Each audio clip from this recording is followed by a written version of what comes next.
John, I think back to like a year ago, whole different situation. You know, everything was kind of bad for you at that point in time. Just wonder now, a year later, sitting in front of all of us. I mean, is it comfortable for you? I mean, you enjoy these situations again? Because I know there was a time you kind of shied away, kind of stayed in the shadows a little bit. So what's the feeling like as you sit down in front of a room full of media right now? I'm definitely really excited to be back in the game. Really grateful to be back in the game. I'm excited for this opportunity to fight at UFC 200. Such a huge historic event, and I'm just enjoying the process. You know, pretty focused and motivated and just ready to get back what belongs to me. I know you talked a lot about kind of rehabilitating your image inside the cage, outside the cage. I do have to ask, after your last fight, what was going through your mind, knowing that you're trying to rehab that image, to wait at the top of the stairs and flip off Daniel Cormier? Oh, well, you know, a part of, I guess, rehabilitating my image is to be more myself, and, you know, me not doing that in the past would be me, you know, trying hard to be a person I'm not. You know, me doing that is who I am, and I really didn't know what he had said during my fight, so I just thought I'd cover my end of the whole thing by just giving him a finger. But then didn't he actually have a lot of nice things to say about the way you fought, right? No, I don't think so. I don't think he had that much, nothing too positive to say during my fight. It felt like every little thing Ovin St. Preux did, he was, you know, praising Ovins and, you know, nice shot landed by Ovins, and he would completely ignore the 10 shots I landed before that. But yeah. Well, you know, it's interesting, kind of like coming back to fight, you know, until you were back at Unstoppable, it was almost like we forgot how much fun we can be at a press conference, if that's possible. You know, did you have any sense of excitement even just showing up for that again, because it had been so long, and knowing that in and of itself was a homecoming for you to come back to your fans?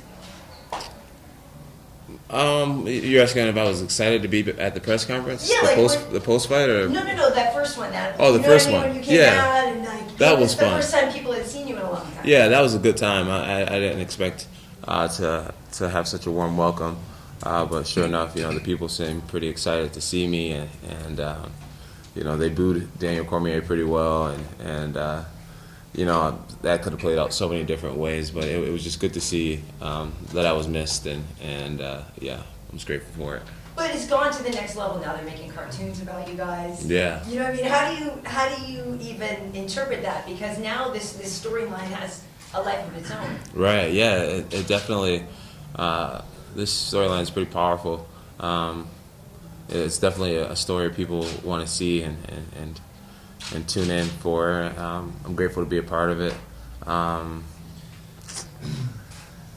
You know, ultimately, you know, in my mind right now, you know, the person who wins this next fight is really the winner in the whole argument. You know, so, you know, it's fun to witness, you know, the cartoons and all the memes people are making and things like that. But, you know, for me, you know, I've always said it: when you win the fight, you win the argument, you win the whole story. You know, so I'm more focused on just my training and what I need to be doing to be successful in a few days. But if the second fight wins the argument, what about the third? Like, let's say DC got you on the second one, you wouldn't want a third. Oh, I don't even think of losing. Yeah, I've never lost before, and my plan is to continue to be undefeated. I am aware that, you know, I think DC has a lot of pressure on him. You know, after I win this second fight, you know, he's over. You know, he's really over. He'll have a great job and doing commentary work, but just it'll be a major blow to his legacy, and I think that's a lot of pressure for him. So, where I won't even, you know, I just think the pressure's on for him. This really is a make or break situation for him. So I enjoy being in the position that I'm in. I feel as if there's a lot less pressure for me. I'm 28 years old, and I got a long time to fight, where he's in a position where, he loses this one. He never really was the champion. I think he knows that. So I'm excited to sit his ass down somewhere. He hasn't lost to anybody but you. I mean, do you think he's a talented martial artist? Do you think he's one of the top fighters in the world? Yeah, I really do. I think he's one of the top martial artists in the world, for sure. I think he tries to paint a picture of it being me and him and then the rest of the division. But that's not the way number one works. There's only one top dog and then there's the rest of the division. So I'm excited to go out there and prove that this is my time and my era.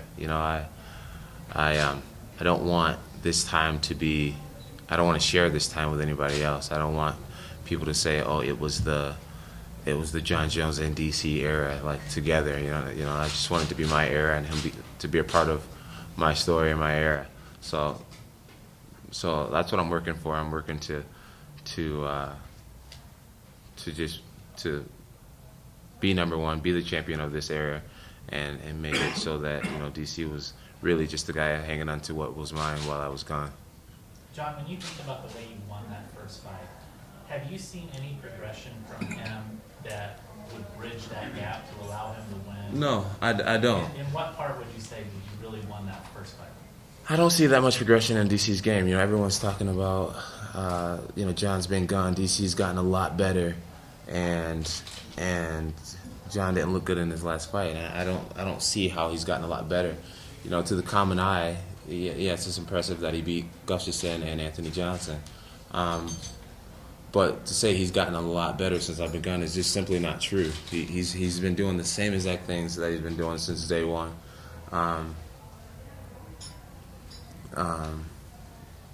Did I look not as impressive in my last fight? Absolutely. But to say DC has gotten a ton better since I've been gone is just not accurate to say.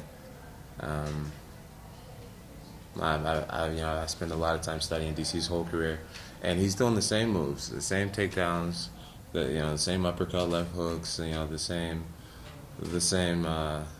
everything. I haven't seen a spinning kick come out of nowhere, or a really slick submission, or a really slick boxing combination. Nothing, absolutely nothing different has come out of DC. So I'm excited to prove that I'm prepared to beat DC. I'm excited to show all the work that I've been putting in to beat him. I feel like I really didn't get a chance to do that when I fought Ovince St. Preux. It was just a completely different match than what I would have prepared myself for. But when it comes to DC, I put a lot of time into his style, and I keep having these thoughts and these dreams, and I keep seeing the fight play over and over again, and I really see myself beating him in a way I couldn't do it the first time. My confidence is in a different place. It's my first rematch, and I feel like I have a great blueprint of what I need to do. You seem like you really relish the idea of beating DC more than maybe you have beating other opponents. Is that a fair assessment? Yeah, it's fair. It's fair, only because, DC's hatred for me is so much stronger than I've ever experienced. I've had these rivalries before, like rivalries with guys like Chael Sonnen, where you can't really take anything he said too seriously because ultimately he doesn't win. So Chael, will it be remembered years from now? Maybe not. People won't talk about him in barbershops about when they talk about greatest fighters of all time. He's not even in the argument. And then guys like Rashad, we had a beef, and it was pretty real because he knew me personally. Me and Rashad had a lot to prove. I thought we were fighting for like Albuquerque. Like a lot of people in Albuquerque wanted me to win. A lot of people in Albuquerque wanted him to win. And we're fighting for the Jackson's name and things like that. But me and DC, our beef stems solely from the fact that I said I could take him down sarcastically, and even when he tells that story, it just doesn't even seem right. It makes him look like an idiot. It's like, so let me get this straight. You hate Jon Jones because he said he could take you down. Like, this is really where this all started. You know what I mean? So he just doesn't like me. It's pretty clear, and that's why I want to beat his ass so bad. Because it's like, all right, if you want to try to paint me to be this monster of a person, and And if you want to hate me this bad, you know, you're gonna really hate me when I ruin your legacy. You know, just making you that guy who never really was. So Jon, I'm excited to do that. Do you remember your inner monologue when you did take him down in the first fight? My inner monologue? Yeah, like do you remember sort of a so there or I told you so? You know what I mean? Oh, In your head, I'm trying, because you were able to take him down. Yeah, not during the fight. Not during the fight. But after the fight, when I watched it, you know, it felt great to just see how many times I've gotten him down. The takedown I'm most proud of was the foot sweep. That was just a great, well-timed move, and got his ass. Jon, It was Who good. do you think hates the other person more? You? Or I don't hate DC at all. I don't hate DC at all. I dislike him because he dislikes me. I really feel like he hates me. You know, when he does interviews and he talks about, you know, Jon Jones being this bad person, like this terrible individual, this terrible human being. You know, he almost tries to paint me as this person who doesn't deserve a second chance. And it's just interesting, you know, because ultimately we're not even here to be judging each other's character. We're here to fight each other and to entertain fans. And I feel like DC tries to paint me as this monster so that when I beat him, indeed legitimize him as a champion, he'll always say, well, you know what, at least I was the better person. You know, he's trying to like get this moral victory over me because he know he won't get the actual victory over me. So I just feel like he hates me a lot, and that's what makes it so much sweeter to be able to beat him again. Jon, how important is it to you that you be the one to tarnish or ruin his legacy? You've mentioned legacy a couple times. Right. Is it more important to you that you be the one to really ruin that for him? I mean, I'm the only one to do it, really. I'm the only one to do it. I'm not even really fighting to ruin his legacy. I'm just fighting to make sure he doesn't ruin mine. You know, like right now, I feel like this is my era. And like I said, I don't want to share it with anyone. I don't want people to look back and say, you know, man, right around, you know, UFC 200, that's when Jon and DC were at the prime of their careers. So like, no, it's when Jon was at the prime of his career and DC was just another opponent like anybody else. As of right now, that's what he is. You know, outside of being able to stir things up outside of the octagon, like he's been able to stir things up outside of the octagon, but inside of the octagon, I think people like are making him this bigger thing than what he is. Like in my eyes, DC is just another opponent when we're talking about inside the octagon. He's not my toughest fight. Alexander Gustafsson was my toughest fight. I consider the DC fight kind of like a Rashad Evans fight or Glover Teixeira fight. At no point in the fight did I get rocked with DC. At no point did he take me down. At no point did he, you know, put me in a position where I feel like I was going through hell. You know, I coasted through that fight. But everyone else is trying to make it like Jon and DC are like, this is Ali Frazier. This is the biggest one. I think the fight that we all need to be talking about when we talk about, you know, what's going to happen in the rematch is when I fought Gustafsson. You know, he's the one who came inches away from winning. You know, that's the fight that I'll probably lose sleep over leading up to. But DC, you know, that's like you asking me to rematch Rashad or Ryan Bader or anybody else that I beat pretty decisively. So I'm trying to really make it like, I'm just trying not to let the outside drama. I'm trying not to let the outside drama fade into what's actually happening here. I think when we're talking about what's actual, I'm actually just a lot better fighter than DC is. He's just really good at keeping himself relevant with this beef, outside beef that's going on. And obviously, like the Gustafsson fight has been talked about as a rematch for 2-3 years now.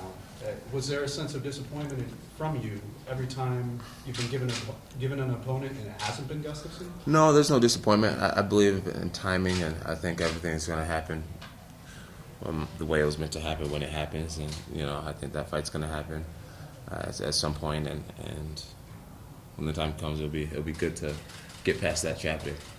Is that something you feel like you need to get past? Yeah, for sure. I felt as if fighting Anthony Johnson and Alexander Gustafsson are two really big, important steps in my whole story. And DC, this DC fight is going to be huge in the story too.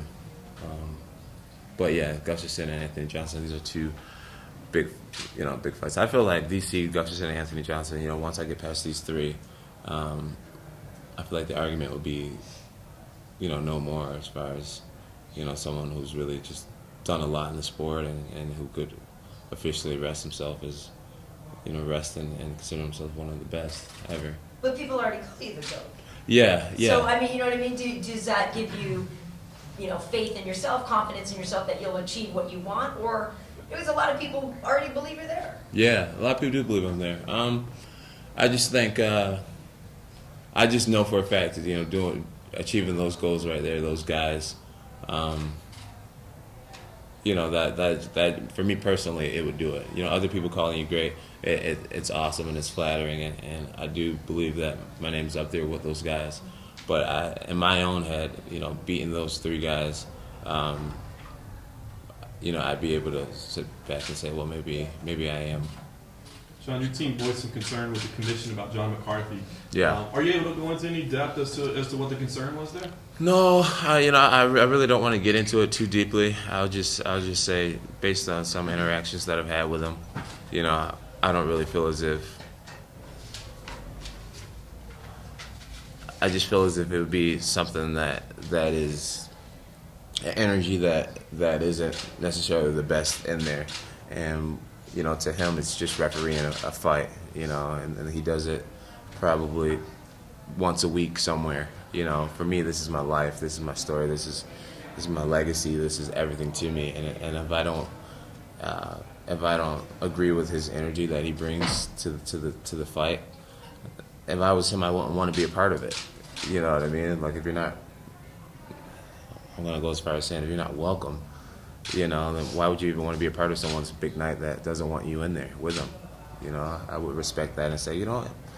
I'll back out of this one. I don't need to be in part of this one if they don't want me a part of it. I don't feel as if we've had the best interactions over the years, and I just really hope that he's not the referee. Has it been direct conflicts, or just like the way he handled your fights, or something? It's been a mixture of many things throughout the years. Just the energy, I don't feel like we have the best energy, and it's been an accumulation of some things happen, that was happening throughout some fights, and just our personal interactions. I just don't feel as if,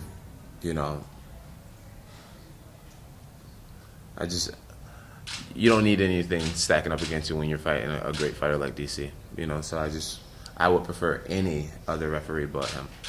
Speaking of stacking up, you were doing a lot of weightlifting in your time off. People joked about, I don't know if you took it personally, but like Jon Jones got his man muscles and that kind of stuff. No, But that's funny. you were pretty ripped and stuff. People also theorized it might be tough for you to then come back down to 205. So Yeah. how big did you get, and how swole were you? Yeah. How hard was it for you to come back to fight shape, which is obviously very different? Yeah, I got up to about 238 at my heaviest. I was almost 240. Felt great. Felt really strong. Felt like I could compete at heavyweight. I think in my last fight, it definitely played a factor in me being conservative and preserving the way I was using my energy. You felt like your endurance wasn't the same in that fight? I felt like I was in good shape. Like my lungs were strong. I just felt like my muscle endurance maybe wasn't in the right place. So I think that played a factor in me fighting conservatively and pacing myself a little bit. For this training camp, I've done almost zero weightlifting whatsoever. I've actually been working on burning off the muscle by doing overloading and endurance. So I think you guys will be able to tell during weigh-ins and during the fight that I look a lot more like the way I used to look, a lot less muscular. And my endurance feels amazing. And I think that's one of the number one ways to beat DC is to DC by embracing the grind and beating him in the dogfight. And that's what I'm prepared to do. Hey Jon, how much did you benefit from DC dropping out and you getting a fight on your belt before facing him?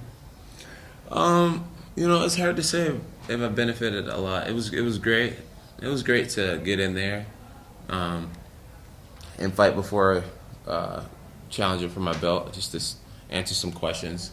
I pride myself in being extremely confident, but still human and still question things and allowed some doubts to creep in and things like that. And I had a little bit of, I won't say doubt, I just had a lot of questions of how I would react after being out for so long. So now I've gotten those questions answered, and I feel like I've made some of the proper adjustments that needed to be made.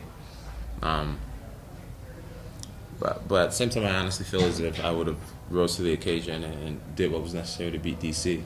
I remember in the Oven St. Preux fight, if you watch the first seconds of the fight, I came out sharp with some really crisp, fast techniques, push kicks, spinning kicks, and like just everything was landing, everything was sharp and fast. And then somewhere along the line, in the beginning of the first round, I noticed that Oven's just like, his body language was just like he was like pawing out his punches and like almost had like a spar type of body energy that he was giving off, and I remember thinking, oh, okay, well, if this is what we're doing, my whole energy just came down to like a spar, relaxed feeling, where I believe if I would have fought DC and he would have came out with his hands up, moving side to side and pressuring in, then my intensity would have stayed at a certain level and I would have rose to that level and fought at that level. But OSP allowed me to fight at a more relaxed, chilled out pace, and I felt no need to break that pace because I felt like it was a sparring match where I was just winning and picking them apart. So it was good. So to answer your question, it's hard to say if fighting before fighting DC was this big beneficial thing or not, because I honestly felt like I was ready to beat DC back when I fought OSP. When's the last time you had doubts in your head going into a fight, or questions going into The last time I had major doubt going into a fight, I would have to say it was when I fought Rampage Jackson. That guy, I had a lot of nightmares leading up to that fight of things not going my way. And for some reason, he intimidated me. He really did. He did. I don't know what it was. I think it had something to do with just, being a young black kid. Rampage is one of those guys you just like, he's the guy, and he howls and he's the big old chain and everything is just like, I kind of looked up to him and idolized him, and so, even though I knew I was a better martial artist, I just had, there was almost like a big brother complex in there somewhere in a weird way. So I used to always see, I used to have bad dreams of things not going my way against Rampage. But outside of that fight, intimidation really isn't, I believe I was meant to do this, so that really helps.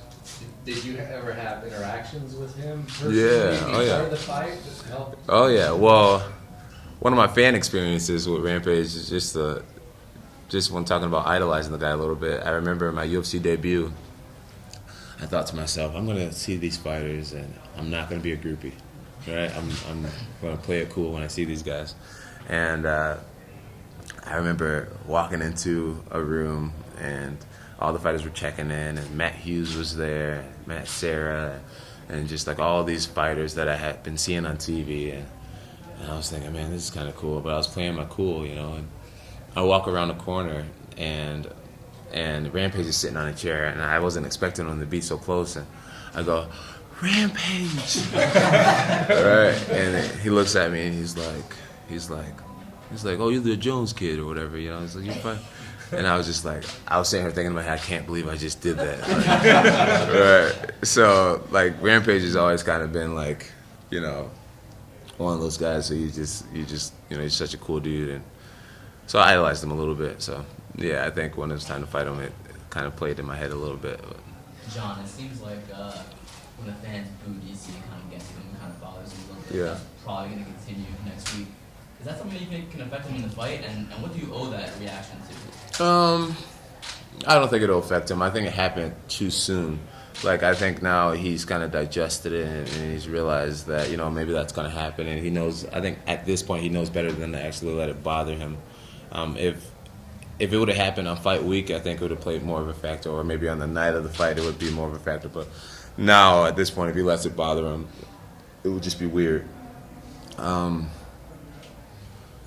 was the other part of your Why do you question? think the fans react when? Oh, the other part. Okay, so I watched Daniel do an interview, and he said something about the fact that he predicted that Conor McGregor would lose just the same week of our last major press conference, and the majority of those fans in there were Irish. So I think that really was what it was about.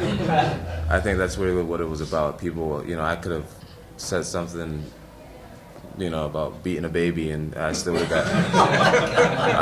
got cheered on. But I don't think it was as personal as I thought it was. I'm sure the Irish, and another thing is, over in Ireland, I'm sure they don't really care about my car accident as much as the people over here in America. And to the overseas fans, I would imagine I'm an athlete and I'm a fighter, and they want to see me fight. They don't really care about my personal life, where American fans, are a little more connected to what's happening in our personal lives. So I just think it was a mixture of both things. And I think, I felt like the fans were pretty excited to see me again after such a long time. So it was just an accumulation of many things. I don't think the fans that were there personally hated DC as much is what it seemed. I think they were just against them because they're all so for Conor. You wish fans didn't care about your personal life? Does that bother you that people get into that side? For the first time in my career, I'm ready to enjoy my personal life just the way that it is. Say the things that I want, be the way I want, act the way I want, dress the way I want. Just not really care as much as I used to, and just be myself and allow them to decide or see what they want to see and decide if they want to like me or not. Where before I actually really was trying. And living a double life, now I'm just kind of living one life, let people see it for what it is, and just not trying as hard, and it feels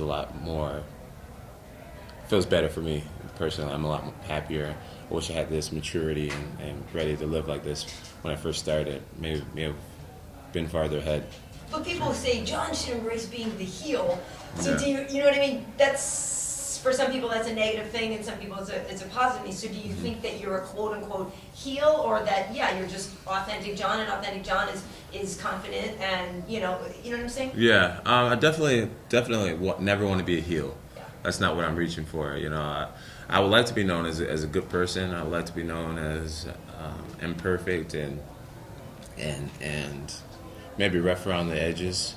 And as much as I try to be, and I think that I'm a good person, maybe I am a little bit of a bad boy. But it's not something that I'll strive to be. I've always wanted to be an example and a role model, even though I haven't been the best person. And I'll still strive to be on the good side of things. And I think we'll see that in the next years. As I continue to turn things around and try to do the right things. Well, that makes you relatable to people. People fall down and get back up again. So Right. in a way, it may have endeared you to people when before they, you know what I'm saying? When you're watching you go through struggles, that might be a good thing in a way. Yeah, I feel as if right now, more now than ever, people are really kind of siding with me in a way and getting behind me. I do feel as if my struggles and the things that's happened throughout my life has made me more relatable and just more real, and it allows people to see that even elite level pro athletes deal with struggles and addictions and demons and things like that, and I hope it gives someone hope to let them know that you don't have to be born with a silver spoon, or you don't have to be this perfect walk straight all the time guy to do great things. You can be used, and you can have talents just the way you are, and not every superhero was a good guy, so For sure. so yeah. Jon, your brother had some issues earlier this year. Were you able to provide him any guidance or lessons, knowing what you had been through? My which one? Chandler? Oh, Chandler with the this wacky tobacco. Yeah. Yeah, I just told Chandler to not beat himself up so bad, and that ultimately, I just let him know he just had to stay on the straight and narrow for as long as possible and try to do things better, and just let him know, hey, if some cannabis is your biggest problem. There's been a lot of people who do a lot of worse things, so just not to beat themselves up too bad and stay away from that stuff and forgive themselves and move forward and just give people time to heal.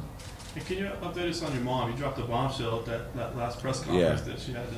Yeah, so my mom, her diabetes has been gradually taking over her health for a while now.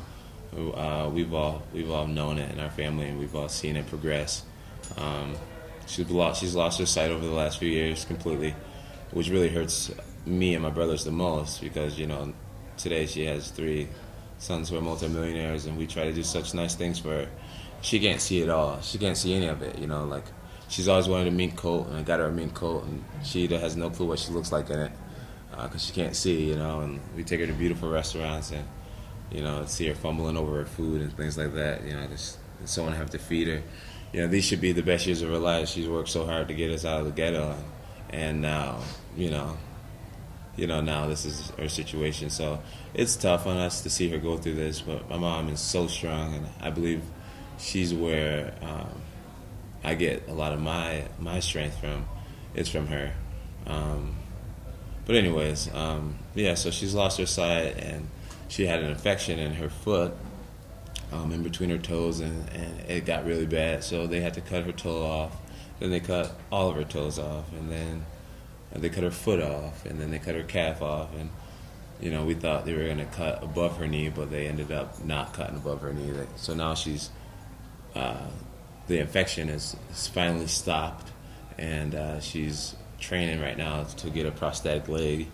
And she's eating a lot healthier and just trying to do the right things. So she's kind of playing catch up, and so that's really tough for us to see her mom going through that. She's had a lot of scares, and we're just praying for her and hoping that things get better. As of right now, she's kind of in a stabilized position where things aren't getting worse, and things could be getting better for her. So we're just hoping things continue on the up and up. We always hear a lot about your brothers and your dad, but your mom played a big role for you as well. Yeah, my mom's always, my mom is always been a huge supporter of me and all my brothers. She's our number one fan, our number one cheerleader. She's always had her back. If you watch my fights, you always hear like China, like she's always screaming in the backgrounds, and she comes to my room before every fight and she prays for me, and she rubs my face and everything and tells me, my baby, she always tells me, you're still gonna be pretty after the fight, and she always says, it's funny, she always says to me, I got a feeling this is gonna be an easy fight, it's gonna be quick work, She said that before the Gustafsson fight. and so now when she says it, I'm like, yeah, sure, Mom. But yeah, she's my girl, and it's different fighting without her, but I know she's with us in spirit, and we'll leave her back in New York with a whole bunch of family and people who loves her and cares for her, and she's in good hands while we're out there taking care of business. So, Jon, in the last few months, both Ronda Rousey and Conor McGregor have lost, which kind of shows how vulnerable UFC stars can be. I mean, it's not. I mean, it's easy to lose in certain cases. But that's not something you've done. You've been consistent the last few years. What do you owe that to? How's that come together? I think I owe not losing to losing. I lose a lot in practice. There's a lot of guys who are on my team currently. A lot of guys who are on my team who's not in the UFC who's able to beat me on any given day. I get taken down all the time in practice. I get hit pretty hard. I get tapped out all the time in practice. So unless you train, to the fans and to other fighters, they probably look at me as close to unbeatable. Where if you spend time with me and you see that I definitely am not a guy who wins every day. I just got beat in a 5-mile run by a kid who was like 16, 15 years old. So I know that I'm not unbeatable, and so I try to exude confidence, and I try to be confident. And even when I'm not confident, I'll pretend to be confident. It's important. But I know that I can be beat, And I think that's why I haven't been beat. You know, where some of these guys really start to believe their hype. You know, Ronda Rousey, they were saying she's the best fighter of all time, and you know, best athlete in the world and stuff like that. And I was happy for her to hear those type of accolades. But once I realized that maybe she was starting to believe it herself, I knew she was in a dangerous spot. You know, Conor McGregor, you know, saying these things about just being the baddest dude and outbeat anybody in any weight class. That's foolish stuff. You know, when you believe the hype to that level, that's when you're in danger. So I talk about being confident and winning all the time, but the reason why I tend to always win is because at the end of the day, I'm more nervous than any other fighter. You know, and it causes me to spend every night, you know, until 3 o'clock in the morning, just on my laptop watching the same damn fight over and over again with a notebook, thinking about the ways I could lose, thinking about what I need to do, and so that's really what I attribute, you know, being undefeated for all these years, just how seriously I take it and how I know how much I don't know. Yeah, it gives me power. With John headline at UFC 200 now, yeah, and obviously this big media push for the card, is it safe to say that you and the UFC are kind of back on the same page and their relationship has been mended? Say that again? Is it safe to say that the relationship between you and the UFC It's been good. Yeah, we're in a pretty good spot right now. You know, I'm ready to just I'm ready to play the game. You know, obviously I'll always be a guy to try to stand up for what I think is right, and I have no problem. I have no problem standing up to the UFC when it comes to anything that I feel is not right, speaking my mind and going against the grain. But I think at this point in my career, I'm ready to choose my battles more wisely, and not bicker about the small things. Like before, I used to disagree with doing certain media and all this type of stuff. Where these days, I'm really trying to do better at choosing my battles wisely. My goal right now is to be more active and just be more of a company guy. So I just fought in April. I'm fighting in July, and my plan is to win this fight and fight at Madison Square Garden in November, and just try to, you know, get right back into training camp after every fight and fight a hell of a lot more often, 3 to 4 times a year. I'm saying it now, and it's probably going to be a lot harder. If you're fighting Rumble and Gus. Yeah, it's going to be a lot easier said than done, but my goal is to do that. And I believe I'm the guy to do it, especially with this new outlook on life and you know, treating myself better and spending more time in the gym. So hopefully that's what I'll be doing. It'll make the UFC happy and the fans happy, and ultimately. John, when you talk think- about a lot about legacy and your place in history and all that stuff. You fought at UFC 100, now you fight at UFC 200. What are your memories of that card, and what does it mean to you kind of be part of the history like that? Yeah, I'll get you. No, that was funny. The same question. I just had one follow-up. That's it. To fight at UFC 100 was awesome. I remember what I remember most about UFC 100 was the pressure. I had just beaten Stephan Bonner the fight before, and I was officially like on the mat, and everyone was excited to see more out of me. And I remember just having too much pressure at so young in my career to follow up that Stephan Bonner performance. So I fought Jake O'Brien, and I just remember having a lot of pressure on me to fight the way I did against Bonner, against O'Brien. One of the things that meant most to me was proving to myself that I could out-wrestle Jake, because Jake had wrestled Division I. He went to, I think, Purdue, and I was just a junior college kid. And I've always had a chip on my shoulder about the wrestling thing because I had to drop out of school. I never got to go D1, so anytime it was time for me to fight a better wrestler, you know, I just always felt like I had so much to prove. So that's where it really started. And sure enough, I out-wrestled Jake O'Brien. I stopped all of his takedowns. I ended up choking him out in a wrestling position. So those are the things I remember most, just the pressure, outperforming myself, and the pressure of out-wrestling a guy who did something I never got to do, which was, you know, compete at the highest level. So, yeah, the wrestling competitiveness definitely didn't start with DC, and I'm sure it won't end with DC. If it was possible for this Jon Jones to go back in time and talk to that Jon Jones front at UFC 100, what would you say? Good question. What would you tell Don't wreck the Bentley. Don't wreck the Bentley. That's probably what I would have told him. Save the Bentley. Thanks, everyone. Jones, if you just stand up here for pictures. When you came out with that at Unstoppable, was that planned, or did somebody give you one backstage? It was last minute. I called Dana and asked him, could one of the PR guys bring an extra belt? And he's like, John, I don't know about it. And I said, dude, I'm telling you, store shit up and get people talking. And so we did it, and I'm sure DC didn't like it at all. And so my plan worked.